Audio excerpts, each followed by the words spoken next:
ಇವತ್ತು ನಾನೊಂದು ರೆಸಿಪಿ ಮಾಡ್ತಾಯಿದ್ದೀನಿ. ಈ ರೆಸಿಪಿ ಯಾರಿಗೂ ಇಷ್ಟ ಆಗಲ್ಲ ಅನ್ನೋ ಮಾತೇ ಇಲ್ಲ. ಚಿಕ್ಕ ಮಕ್ಕಳು ಹಿಡಿದು ದೊಡ್ಡೋರವರೆಗೂ ಇಷ್ಟಪಡುವಂಥ ರೆಸಿಪಿ. ತುಂಬ ಸಖತ್ತಾಗಿರುತ್ತೆ. ಸಾಯಂಕಾಲ ತಿನ್ನಬೇಕಂದ್ರೆ ತುಂಬಾ ಇಷ್ಟಪಟ್ಟು ತಿಂತಾರೆ. ಇದು ಅಂತೂ ರೋಡ್ ಸೈಡಲ್ಲಿ ನೀವಂತೂ ಮುಗಿಬಿದ್ದು ತಿಂತೀರಾ. ಅದನ್ನು ನಾವು ಇವತ್ತು ಮನೆಯಲ್ಲೇ ಮಾಡ್ಕೊಂಡು ತಿನ್ನೋಣ. ಸೂಪರ್ ಆಗಿರುವಂಥ ಒಳ್ಳೆ ಟೇಸ್ಟಿ ಆಗಿರುವಂಥ ಈ ರೆಸಿಪಿ ಏನು ಮಾಡ್ತಾಯಿದ್ದೀವಿ ಅಂತ ನೀವು ಪೂರ್ತಿ ವಿಡಿಯೋ ನೋಡಿದ್ರೆ ಗೊತ್ತಾಗುತ್ತೆ. ತುಂಬ ಸಿಂಪಲ್ಲಾಗಿ ನಾನು ಮಾಡೋದನ್ನ ತೋರಿಸ್ಕೊಟ್ಟಿದ್ದೀನಿ. ಟೇಸ್ಟ್ ಮಾತ್ರ ನೀವು ರೋಡ್ ಸೈಡ್ ತಿನ್ನೋದಾಗಲಿ ಹೋಟೆಲಲ್ಲಿ ತಿನ್ನೋದಾಗಲಿ ಅದಕ್ಕಿಂತ ಡಬ್ಬಲ್ ಆಗಿರುತ್ತೆ, ಸಖತ್ತಾಗಿ ಬರುತ್ತೆ. ನಾನು ರುಬ್ಕೊಂಡಿದ್ದೀನಿ ನೋಡಿ, ಈಗ ಒಂದು ಪೇಸ್ಟ್ನ ಮಾಡ್ಕೊಂಡಿದ್ದೀನಿ. ನನಗೆ ಯಾವ ರೀತಿ ಬೇಕು ನಾನು ಆ ರೀತಿ ರುಬ್ಕೊಂಡಿದ್ದೀನಿ. ಹಸಿಮೆಣ್ಸಿನ್ಕಾಯಿ, ಕೊತ್ತಂಬರಿ ಮತ್ತು ಪುದೀನ ಹಾಕಿ ಈ ರೀತಿ ಮಾಡ್ಕೊಳ್ಳಿ. ನಿಮ್ಗೆ ಇನ್ನೂ ಗಟ್ಟಿ ಬೇಕಂದರೆ ಗಟ್ಟಿ ಮಾಡ್ಕೋಬೋದು. ನಾನು ಸ್ವಲ್ಪ ತಿಳು ಮಾಡ್ಕೊಂಡಿದ್ದೀನಿ. ಮಕ್ಕಳು ಖಾರ ತಿನ್ನಲ್ಲ, ಅದಕ್ಕೆ ಸ್ವಲ್ಪ ತಿಳುವಾಗಿ 1-2-3 ಮೆಣಸಿನ್ಕಾಯಿ ಹಾಕಿ ರುಬ್ಕೊಂಡಿದ್ದೀನಿ. ಇಲ್ಲಿ ಆಲೂಗಡ್ಡೆನ ಬೇಯಿಸಿ ಇಟ್ಕೊಂಡಿದ್ದೀನಿ. ಏನು ಮಾಡ್ತಾಯಿದ್ದೀನಪ್ಪ ಅಂತಂದರೆ ಇವತ್ತು ನಾವು ಮಾಡ್ತಾಯಿದ್ದೀವಿ ವಡಾಪಾವ್. ಸಖತ್ತಾಗಿರುತ್ತೆ, ತುಂಬ ಸಿಂಪಲ್ಲಾಗಿ ಮಾಡೋದು.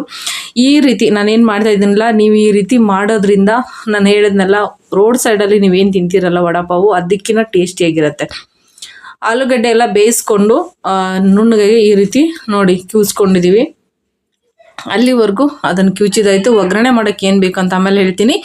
ಈ ಒಂದು ನೋಡಿ, ಪ್ರಾಣಿ ಅಂತಲೇ ಹೇಳ್ತಾರೋ ಪಕ್ಷಿ ಅಂತ ಹೇಳ್ತಾರೋ ಗೊತ್ತಿಲ್ಲ, ಇದಕ್ಕೆ ಪ್ರಾಣಿ ಅಂತಲೇ ಹೇಳ್ತಾರೆ, ಪಕ್ಷಿ ಅಂತೂ ಅಲ್ಲ. ಇದು ನಾನು ಸಣ್ಣಕ್ಕಿದ್ದಾಗ ನಮ್ಮ ಊರಾಗ ನೋಡಿದ್ದೆ. ಇದಕ್ಕೆ ನಮ್ಮ ಊರ ಕಡೆ ಉಡು ಅಂತ ಹೇಳ್ತಾರೆ, ಉಡುವು ಅಂತ ಹೇಳ್ತಾರೆ.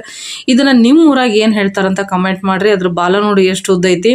ಮತ್ತು ಗಂಡ್ಮಕ್ಳಿಗೆ ಆ ಬಾಲದಿಂದ ಹೊಡಿತಂದ್ರೆ ಅದು ಗಂಡ್ಮಕ್ಳಿಗೆ ಶಕ್ತಿನೇ ಇರಲ್ಲ ಅಂತ ಹೇಳ್ತಾರೆ. ದೊಡ್ಡವರು ಹಿರಿಯರು ಹೇಳ್ತಾ ಇದ್ರು, ಅಷ್ಟು ಪವರ್ಫುಲ್ ಆಗಿರ್ತದಂಥದ್ದು. ಅದು ಹಿಡಿದ್ರೆ ಕಡೆ ಎಲ್ಲ ಕಚ್ಚಲ್ಲ, ಏನೂ ಮಾಡಲ್ಲ. ಆದರೆ ಬಾಲದ್ಲಿ ಮಾತ್ರ ಕರೆಕ್ಟಾಗಿ ಹೊಡಿತಂತಂದ್ರೆ ಮನುಷ್ಯನಿಗೆ ಶಕ್ತಿನೇ ಕಳೆದೋಗ್ತದೆ ಅಂತ ಹೇಳ್ತಿದ್ರು. ಅಷ್ಟು ಇದು ಇರ್ತೈತ್ರಿ. ಮತ್ತು ಅದ್ರ ಮ್ಯಾಲೆ ಲಾರಿ ಹೈದು ಹೋದ್ರೂ ಕೂಡ ಸಾಯಲ್ಲ ಅಂತ ಹೇಳ್ತಿದ್ರು. ನಿಜಾನೋ ಸುಳ್ಳು ನನಗಂತೂ ಗೊತ್ತಿಲ್ಲ. ನಿಮ್ಗೇನಾದರೂ ಗೊತ್ತಿದ್ರೆ ಕಮೆಂಟ್ ಮಾಡಿ ತಿಳಿಸಿ. ಹಾಗೆ ಮತ್ತು ನಿಮ್ಮೂರ ಕಡೆ ಅದಕ್ಕೆ ಏನು ಹೇಳ್ತಾರೆ, ಯಾವ ಹೆಸರಿದೆ ಅದಂತ ಕಮೆಂಟ್ ಮಾಡಿ ತಿಳಿಸ್ರಿ. ಈ ಹಕ್ಕಿ ಗುಬ್ಬಿ ಒಂದು ಸೌಂಡ್ನ ಕೇಳ್ಕೊಂಬನ್ರಿ, ಎಷ್ಟು ಸಖತ್ತಾಗಿದೆ ಅಂತ. ನನಗಂತೂ ತುಂಬಾ ಇಷ್ಟ ಆಯಿತು.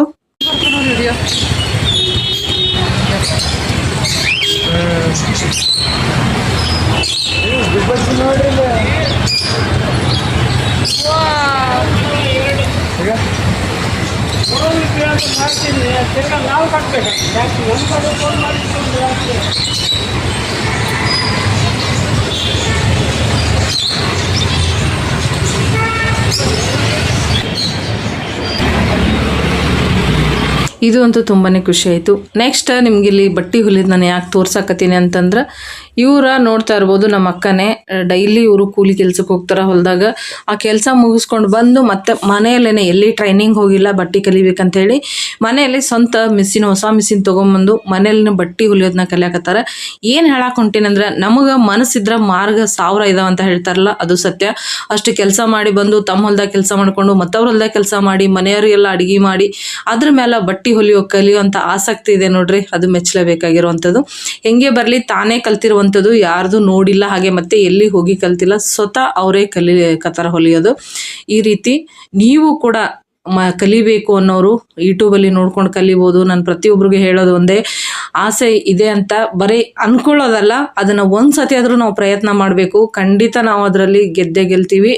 ಯಾವುದೂ ನಮ್ಮ ಕೈಲಿ ಆಗಲ್ಲ ಅನ್ನೋ ಮಾತಿಲ್ಲ. ಖಂಡಿತ ನಾವು ಒಂದು ಮನಸ್ಸು ಮಾಡಿದ್ರೆ ಆ ಕೆಲಸ ಯಶಸ್ವಿ ಆಗುತ್ತೆ. ಆದರೆ ನಾವು ಮನಸ್ಸು ಕೊಟ್ಟು ಕಲಿಬೇಕು. ಯಾವುದೇ ಕೆಲಸ ಮಾಡಬೇಕಂದ್ರೂ ಕೂಡ ಅಷ್ಟೇ ಮನಸ್ಸಿಟ್ಟು ಮಾಡಬೇಕು. ನಮಗೆ ಬಂದೇ ಬರುತ್ತೆ ಅನ್ನೋದು ನಂಬಿಕೆ ನಮ್ಮ ಮೇಲೆ ನಮಗೆ ಇರಬೇಕು. ಖಂಡಿತ ಎಲ್ಲವನ್ನೂ ಯಶಸ್ವಿ ಆಗುತ್ತೆ. ಹಾಗೆ ನೋಡಿ, ಇವಾಗ ವಡಾಪಾವ್ದು ಒಗ್ಗರಣೆ ಮಾಡ್ಕೋತಾ ಇದ್ದೀನಿ. ಸ್ವಲ್ಪ ಜೀರಿಗೆ ಹಾಕ್ಕೊಂಡಿದ್ದೀನಿ, ಮೆಣಸಿನ್ಕಾಯಿನ ಹಾಕೋತಾ ಇದ್ದೀನಿ.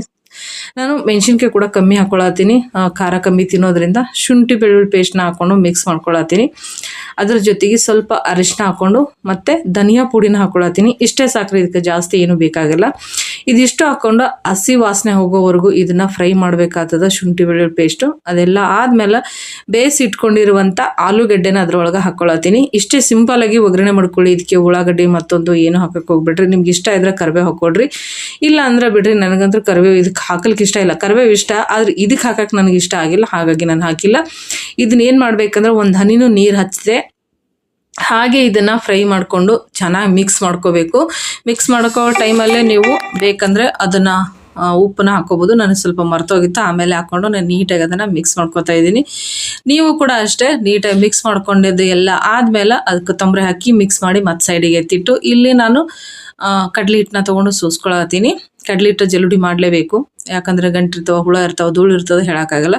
ಸೋಸ್ಕೊಂಡು ಆ ರೀತಿ ಮಾಡಿರಿ. ಉಪ್ಪು ಮತ್ತು ಸೋಡಾ ಪುಡಿ ಮೊದಲೇ ಹಾಕಿನ ಒಂಚೂರು ಅರಿಶಿನ ಮತ್ತು ಸ್ವಲ್ಪ ಅಚ್ಕಾರದ ಪುಡಿನ ಹಾಕಿ ಅದನ್ನು ಇಲ್ಲಿ ನಾನು ಹಿಟ್ಟನ್ನು ಕಲಿಸ್ಕೊಳತ್ತೀನಿ ರೀ. ಬಜ್ಜಿ ಹಿಟ್ಟಿನಕಿನ ಚೂರು ತಿಳುವಾಗಿರಬೇಕು. ಬಜ್ಜಿ ಹಿಟ್ಟಿಗೆ ಏನು ಮೆಣಸಿನ್ಕಾಯಿ ಬಜ್ಜಿ ಕಲಿಸ್ಕೊತೀವಲ್ಲ ಅದಕ್ಕಿಂತ ಸ್ವಲ್ಪ ತಿಳುವಾಗಿರಬೇಕು. ಯಾಕಂದ್ರೆ ನಾವು ಅವು ಏನು ಉಂಡೆ ಕಟ್ಕೊತೀವಿ ನೋಡ್ರಿ, ಈಗ ತೋರಿಸ್ತೀನಿ. ಅದನ್ನು ಸುಮ್ಮನೆ ಅದ್ರ ಒಳಗಡೆ ಎದ್ದೆದ್ದು ಬಿಡ್ಲಾಕಷ್ಟೇ, ಅದಕ್ಕೇನು ಜಾಸ್ತಿ ಅಂಟೋದು ಬೇಡ ನೋಡ್ರಿ. ಇಷ್ಟಾದ್ರೆ ಕರೆಕ್ಟಾಗಿ ರೆಡಿಯಾಗಿರ್ತೈತಿ. ಇದನ್ನು ರೆಡಿ ಮಾಡಿಕೊಂಡು ಹಿಟ್ಟನ್ನು ಸೈಡಿಗೆ ಎತ್ತಿಟ್ಟಿದ್ದೀನಿ. ಅದೊಂದು ಚೂರು ನೆನೆ ಅಷ್ಟರಲ್ಲಿ ಇದನ್ನು ಉಂಡೆ ಕಟ್ಕೊಂಡ್ಬಿಡೋಣ್ರಿ. ಈಗ ನೋಡ್ರಿ ಈ ರೀತಿ ತಣ್ಣಗಾದ್ಮೇಲೆ ಉಂಡಿನ ಕಟ್ಕೋಬೇಕು. ನಮ್ಗೆ ಎಷ್ಟು ಸೈಜ್ ಬೇಕು ನೋಡ್ರಿ ಅಷ್ಟು ಸೈಜಿಗೆ ಆ ಉಂಡಿನ ಕಟ್ಕೊಳ್ಳೋನು. ನಾನು ಎಲ್ಲವನ್ನೂ ಕೂಡ ಈ ಸೈಜ್ಗೆ ಉಂಡಿನ ಕಟ್ಕೊಂಡಿನಿ. ಯಾಕಂದ್ರೆ ಮಕ್ಕಳು ಇರೋದ್ರಿಂದ ಮನ್ಯಾಗ ದೊಡ್ಡದಾದ್ರೆ ತಿನ್ನೋಕೆ ಅಷ್ಟೊಂದು ಸರಿ ಬರಲ್ಲ ಅಂಥೇಳಿ ಒಂದು ಚಿಕ್ಕ ಸೈಜ್ನಾಗ ನೀಟಾಗಿ ಉಂಡಿನ ಕಟ್ಕೊಂಡು ಎಲ್ಲನೂ ಒಂದೊಂದಾಗಿ ಈ ರೀತಿ ಎಣ್ಣೆಗ ಬಿಟ್ಕೊತ ಬರಬೇಕು. ಎಲ್ಲನೂ ಕೂಡ ಅಷ್ಟೇ, ಉಂಡಿಗಳನ್ನ ಹಿಟ್ಟನಾಗ ಎದ್ದೋದು, ಎಣ್ಣೆ ಬಿಡೋದು, ಇಷ್ಟೇ. ಇದನ್ನು ಮನೆಯಲ್ಲೇ ಮಾಡ್ಕೊಂಡು ತಿನ್ನಬೇಕು, ತುಂಬಾ ಒಳ್ಳೆಯದು. ನೀವು ರೋಡ್ ಸೈಡಲ್ಲಿ ತಿಂತೀರಾ, ಯಾವ ಎಣ್ಣೆ ಹಾಕಿರ್ತಾರೋ, ಎದ್ರಲ್ಲಿ ಮಾಡಿರ್ತಾರೋ, ಯಾವ ಕೈ ಹಾಕಿರ್ತಾರೋ, ಯಾವ ರೀತಿ ಮಾಡಿರ್ತಾರೋ ಗೊತ್ತಿಲ್ಲ. ತುಂಬ ಕರ್ದಿದ್ದು ಎಣ್ಣೆನೇ ಹೊಳ್ಳಿ ಕರೆದು ಕೊಡ್ತಾರೆ. ಒಂದು 5-6 ಸತಿ ತಿಂದ್ರೆ ಅಂತಂದ್ರೆ ಕೆಮ್ಮು ಹತ್ತೋದು ಗ್ಯಾರಂಟಿ. ಇಲ್ಲಾಂದ್ರೆ ಬೇರೆ ಯಾವುದಾದ್ರೂ ರೋಗ ಉತ್ಪತ್ತಿ ಆಗೋದಂತ ಗ್ಯಾರಂಟಿ. ಯಾಕಂದರೆ ಒಂದೇ ತಿನ್ನೋದಂತಲ್ಲ, ಸಾಕಷ್ಟು ನಾವು ಹೊರಗಡೆ ತಿಂತಾ ಇರ್ತೀವಿ. ಹಾಗಾಗಿ ಕೆಲವೊಂದೊಂದು ಈ ರೀತಿ ನಾವು ಮನೆಯಲ್ಲಿ ಮಾಡ್ಕೊಂಡು ತಿನ್ನೋದ್ರಿಂದ ನಮ್ಮ ಆರೋಗ್ಯ ಕೂಡ ಒಳ್ಳೆಯದಾಗಿರ್ತೈತಿ, ತುಂಬ ಆರಾಮಾಗಿರ್ಬೋದು. ಮತ್ತು ಮನೆಯಲ್ಲಿ ಮಾಡಿ ತಿಂದಿರುವಂಥ ಖುಷಿ ಕೂಡ ಇರ್ತೈತಿ.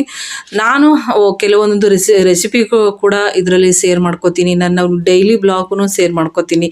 ಹಾಗೆ ಮತ್ತು ನಿಮ್ಮ ಕೆಲವು ಕಷ್ಟಗಳ ಪರಿಹಾರಕ್ಕೆ ವಿಡಿಯೋಗಳು ಮಾಡ್ತಾ ಇರ್ತೀನಿ. ಹೀಗೆ 1-2 ವಿಡಿಯೋಗಳನ್ನ ಅಪ್ಲೋಡ್ ಮಾಡಿದ್ದೀನಿ. ಇಂಗಳ ಕಟ್ಟಿಗಿದು ಮತ್ತು ಇಂಗಳ ಕಾಯಿದು ಹೊಲ ಮನೆ ಸಮಸ್ಯೆ ಇದ್ದವ್ರಿಗೆ, ಹೊಸ ಮನೆ ಕಟ್ಟಬೇಕನ್ನೋರಿಗೆ ವಿಡಿಯೋಗಳನ್ನ ಮಾಡಿ ಹಾಕಿದ್ದೀನಿ. ಯಾವ ರೀತಿ ನಿಮಗೆ ಹೊಸ ಮನೆ ಕಟ್ಟಬೇಕಂದ್ರೆ ಮಾಟ ಮಂತ್ರದ ಯಾವುದು ಧೋಕಾ ಆಗಬಾರ್ದು ಅಂತ ಅನ್ಕೊಂತಿರಲ್ಲ, ಅವ್ರಿಗೆಲ್ಲರಿಗೂ ಒಳ್ಳೆ ಸೊಲ್ಯೂಷನ್ ಕೊಟ್ಟಿದ್ದೀನಿ. ವಿಡಿಯೋನ ನೋಡಿ, ಇದರ ಲಿಂಕ್ ಕೂಡ ಕೊಟ್ಟಿರ್ತೀನಿ.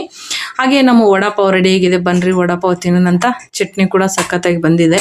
ಹಾಗೆ ವಡಾಪಾವ್ ಕೂಡ ಬ್ರೆಡ್ ನಾವು ಹೊರಗಡೆಯಿಂದಾನೆ ತೊಗೊಂಬಂದಿದ್ದು. ಇದು ರೆಸಿಪಿ ಒಂದ್ಸತಿ ಮಾಡ್ತೀನಿ, ನನಗೂ ತುಂಬ ದಿನಗಳಿಂದ ಆಸೆ. ಒಂದು ದಿವಸ ಮಾಡಿದೆ ಅಷ್ಟೇ, ತುಂಬ ವರ್ಷ ಆಗೋಯ್ತು. ಇನ್ನೊಂದು ಸತಿ ನಾನು ಮಾಡಬೇಕಂತ ಅಂದ್ಕೊಂಡಿದ್ದೀನಿ. ಮಾಡಿದರೆ ಖಂಡಿತ ಶೇರ್ ಮಾಡ್ಕೋತೀನಿ. ನೋಡ್ರಿ, ನಾನು ಹೇಳಿದ್ನಲ್ಲ ಚಟ್ನಿ ನಿಮ್ಗೆ ಯಾವ ರೀತಿ ಬೇಕು ಆ ರೀತಿ ಮಾಡ್ಕೋಬೋದು. ನಾನು ಯಾಕೆ ತಿಳು ಮಾಡ್ಕೊಂಡಿದ್ದೀನಿ ಅಂದ್ರೆ ಈ ರೀತಿ ತಿಳುವಾಗಿ ಹರಡ್ಕೊ ಬರ್ತದೆ, ಹಾಗಾಗಿ ತಿಳುವಾಗಿ ಮಾಡ್ಕೊಂಡಿನ್ರಿ. ಈಗ ರೆಡಿ ಆಗೈತಿ. ಇದ್ರ ಮ್ಯಾಲ ಸ್ವಲ್ಪ ಈರುಳ್ಳಿನ ಹಾಕೊಳ್ಳೋಣಂತ. ಈರುಳ್ಳಿ ಹಾಕಿ ಅದ್ರ ಮ್ಯಾಲ ನಾವು ಮಾಡಿರುವಂಥ ಆಲೂಗಡ್ಡೆ ಬಜ್ಜಿನ ಅದ್ರ ಮ್ಯಾಲ ಇಟ್ರೆ ನಮ್ಗೆ ವಡಾಪಾವ್ ರೆಡಿ ಆಗಿರ್ತೈತಿ. ಇಷ್ಟೇ ಸಿಂಪಲ್ ನೋಡ್ರಿ. ಇಷ್ಟು ಸಿಂಪಲ್ ಮಾಡ್ಕೊಳಕ್ಕೆ ನಾವೇನು ಮಾಡ್ತೀವಿ, ಸೋಂಬೇರಿತನ ಮಾಡಿ ಹೊರಗೆ ಹೋಗಿ ತಿಂತೀವಿ.